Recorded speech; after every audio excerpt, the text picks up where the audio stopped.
non c'è la strada.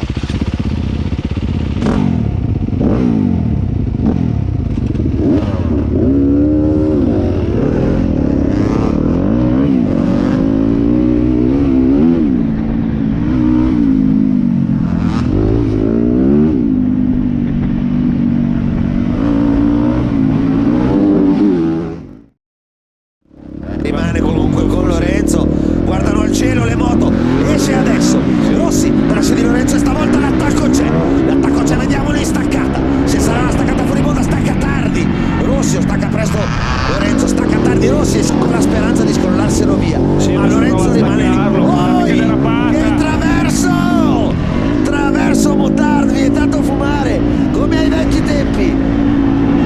Valentino davanti, Jorge Lorenzo dietro, Rossi Lorenzo, di nuovo di traverso anche qui. Adesso cominciano a spingere e a fregarsene della vita delle gomme, che ormai ha la frutta.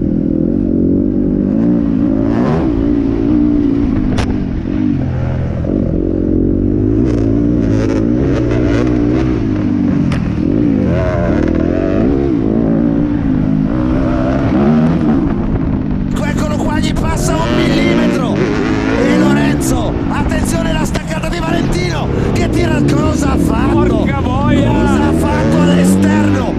Mamma mia, massacrante! Ha frenato all'esterno sulla bianca e ha trovato la corda! Incredibile!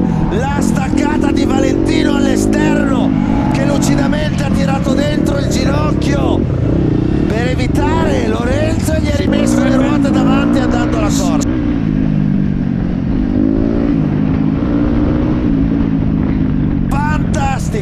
Che Rossi ragazzi, che Rossi in quella staccata, che Rossi, io non ti conosco, io non so chi sei, insieme Rossi e Lorenzo con Valentino, secondo me sul rettilineo Lorenzo era passato molto vicino a Valentino, quasi in maniera cicatriziale, e Valentino gli ha risposto con questa staccata assurda. Ci riprova Lorenzo, ma Valentino mette fuori la sua gamba di salvataggio.